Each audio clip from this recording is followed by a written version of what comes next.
It's a tribute that's fitting for a Little League baseball coach. This week, Robbinsdale voted to name a Little League ball field in memory of a coach that died this spring due to complications from COVID-19. Reporter Sonia Goins shares the story. The Robbinsdale City Council approved renaming the Lakeview Park North baseball fields the Rob Malone Fields. Malone was an all-star, mentoring hundreds of kids in the community. He was known to kids as Coach Rob. Robert Malone died April 14th from COVID-19 complications. His family said he only had a few days left in quarantine when things took a turn for the worst. I called him while he was at the hospital at about 4 in the morning. You know, I stayed up all night. And I called him and he just was like, they're gonna keep me overnight. And they said they had him on oxygen. And he just was like, I love you and I'll talk to you later. And that was the last conversation Tegan Malone had with her dad, who was just 54 years old. Her 4 siblings and mom are still grieving his death. She says they will miss his smile, dad jokes, and upbeat personality. It didn't matter if you were a stranger or someone he had met 20 years ago.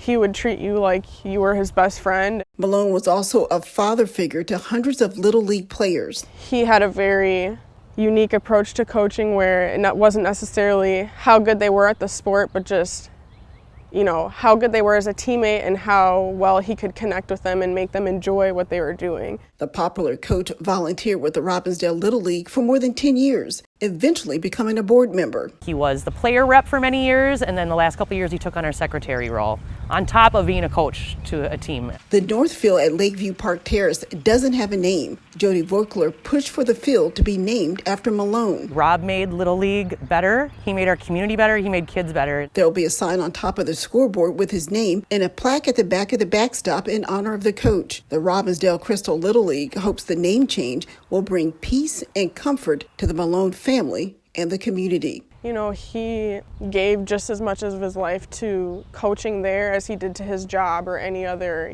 occupation that he may have had, because he felt that was his calling, to coach the children. In Robbinsdale, Sonia Goins, CCX News.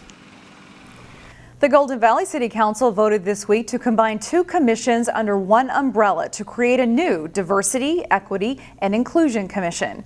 The city's Human Rights Commission and Rising Tides Task Force will combine to form the new commission, which is scheduled to start meeting in July. There are a few requirements for people who serve, and some examples include the commission must have at least 1 member with experience in multifamily housing and have at least 1 member with personal experience involving discrimination. Several entities in our area received CARES Act funding during the pandemic to stay afloat. People Incorporated, a nonprofit offering mental health services, did too. And they say keeping their staff on board while the need for their services increased was very important. I spoke with People Incorporated's Chief Operating Officer Wendy Waddell about that need for this week's Newsmakers segment. People Incorporated Mental Health Services is an organization that's based in the community. We started in 1969 in a church basement in response to a community need for homeless veterans and their need for mental health care. We believe mental health is community health, and we respond to community needs by having more than 60 programs across the Twin Cities. How did services go with the pandemic? I'm sure that was very different. You're right. The services with the pandemic was very different. It was very stressful for a lot of people.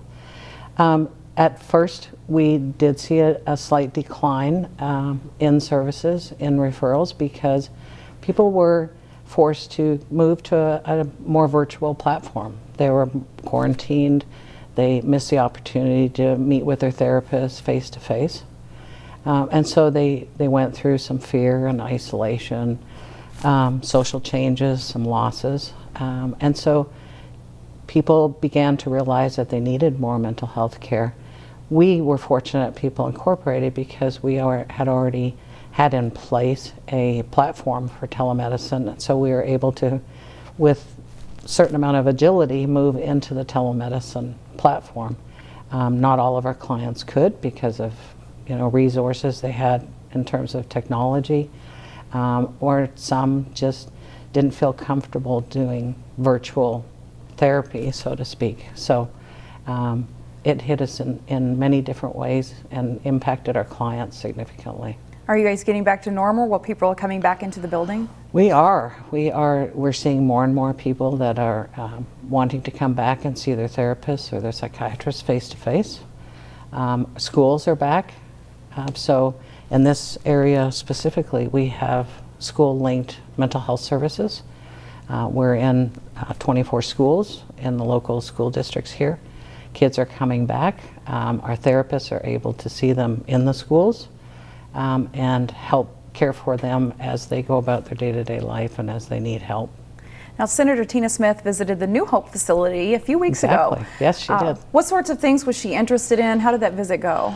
The visit went extremely well. She was so very interested in mental health services, which is near and dear to my heart and my staff's heart. She was very interested in child and youth services specifically. We were recipients of some funding from the CARES Act from the federal government. That with her interest in child adolescent services brought her to our Boone Avenue facility, which houses our school-linked services as well as day treatment for elementary and middle school children.